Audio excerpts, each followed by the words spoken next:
Você já parou para pensar por que é tão difícil ouvir uma opinião diferente da sua? Você já parou, Frida?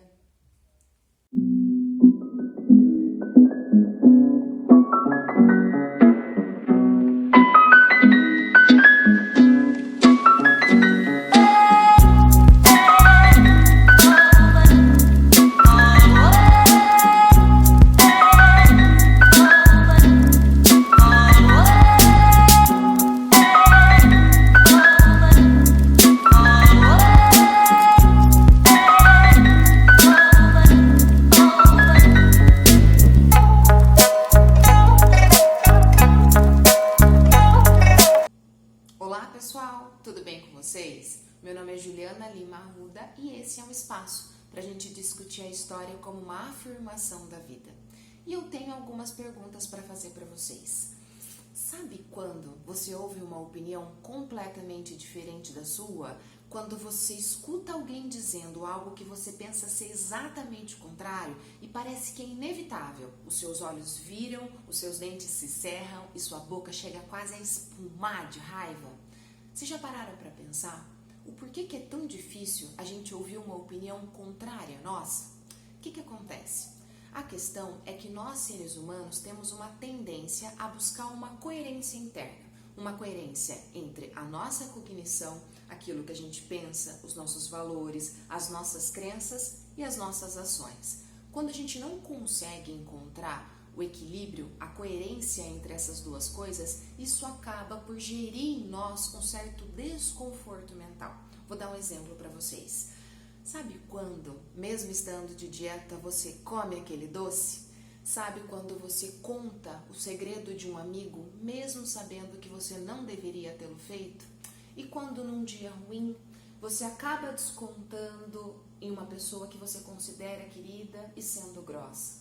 Ou se você chega no mercado, o mercado está lotado e você acaba colocando o seu carro numa vaga que você sabe que é proibida. Essas ações, elas podem gerar um certo conflito de consciência. Isso porque a nossa capacidade de decisão, quando ela está frente a um conflito, nos leva a exatamente a questionar toda essa nossa coerência interna. Quando nós tomamos uma decisão, uma série de coisas são levadas em consideração, mas uma coisa é fundamental, que é aquilo que nós consideramos ser o certo.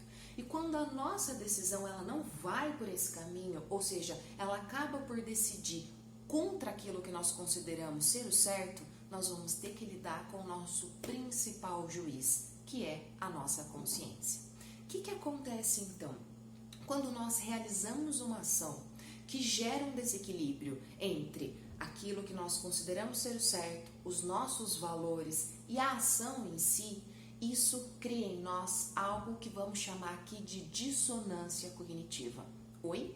Já ouviram esse conceito? Dissonância cognitiva. Eu vou apresentar para vocês aqui na minha cola. O que acontece? No ano de 1957, um psicólogo estadunidense chamado Leon Festinger percebeu que quando o ser humano tem uma dificuldade em associar aquilo que ele pensa e aquilo que ele faz, isso gera um certo desconforto emocional, que ele deu o nome de dissonância cognitiva. Então, da maneira mais simples, nós podemos dizer que a dissonância ela é um resultado emocional frente a um conflito entre o que você considera certo, entre os seus valores e a ação que você cometeu naquele momento. Quando nós cometemos uma ação que tem uma dissonância cognitiva, o nosso cérebro ele tem basicamente dois caminhos. Ou você admite essa dissonância, admite o teu erro e vai ter que lidar com as consequências disso, ou você vai para o caminho mais fácil, que é você busca argumentos para justificar o teu erro e, obviamente, para aliviar a tua culpa. Então, espera. O que eu estou dizendo assim, sabe quando você pede desculpa? Quando você pede desculpa, você está assumindo a sua dissonância cognitiva, ou seja, você está dizendo que a sua ação ela não foi de acordo com os seus valores. E aí você vai ter que lidar com isso. Só que, cotidianamente, qual que é o caminho que a gente mais toma? É o pedir desculpa e assumir o erro ou é o oposto? Ou é buscar argumentos para justificar o nosso erro? Vamos combinar que esse é o caminho que a gente mais toma? E por que isso? Porque, gente, é muito difícil assumir um erro e é muito mais difícil ouvir uma crítica com relação a esse erro. Mas tá tudo bem. Na verdade, essas são reações emocionais de sobrevivência que existem dentro de todo e qualquer ser humano. Mas por que eu estou dizendo isso tudo? Porque é muito fácil a gente falar isso, é muito fácil a gente buscar argumento, é muito fácil a gente entender que é uma reação emocional de sobrevivência, quando o que a gente está lidando é a nossa própria consciência, é o nosso erro, é a nossa dissonância cognitiva. E aí fica a questão. E quando essa dissonância, quando essa voz diferente da tua está vindo de fora? Quando uma opinião contrária, ela vem do outro. E é aqui que vem a nossa grande questão. O que acontece? E o que a gente precisa parar para pensar? Vamos pensar na própria palavra dissonância? Se você pegar agora um dicionário, você vai ver que dissonância significa discordância, ou seja, uma falta de harmonia. Por exemplo, quando a gente escuta uma reunião de sons que não nos parece harmônico, quando você escuta sons que são desagradáveis aos seus ouvidos, você diz que esses sons são dissonantes. Portanto, quando a voz do outro diz algo que você considera desarmônico, quando a voz do outro está dizendo algo que você não acredita, você diz que ela é dissonante, portanto, ela é desagradável aos seus ouvidos. Mas quando a voz do outro, que ela é diferente da sua, ela tem uma opinião diferente da sua, ela é dissonante? Ela é dissonante com relação ao quê?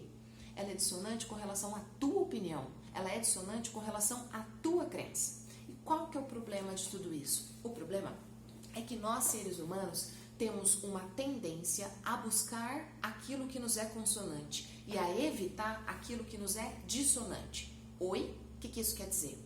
A ideia é assim. Nós, seres humanos, temos uma tendência a querer nos relacionar com aquelas pessoas que pensam do mesmo jeito que eu. E temos uma tendência a nos afastar, a odiar, a querer combater aquelas pessoas que pensam diferente de mim. Mas vocês não ficam com a sensação que tem algum cálculo errado aí nessa conta? Que parece que tem alguma coisa estranha em eu tentar me aproximar daqueles que pensam igual e tentar me afastar daqueles que pensam diferente? Você acha que no convívio, você acha que na política, você acha que dentro da tua casa isso não vai causar um certo problema no seu relacionamento? Parece que essa conta não fecha, né? E a questão mais interessante de tudo isso é que essa discussão de dissonância cognitiva, ela nos leva diretamente para dentro do coração da ética. Por que eu estou dizendo isso? Porque é a maneira como nós lidamos com a dissonância cognitiva que faz nascer uma das principais virtudes da ética, que é a ideia de tolerância. Ou seja, eu conseguir lidar com aquelas pessoas que pensam diferente de mim, ou não lidar com aquelas pessoas que pensam diferente de mim. E frente a tudo isso que eu disse para vocês, eu acabo com uma pergunta, que é: você se acha uma pessoa tolerante?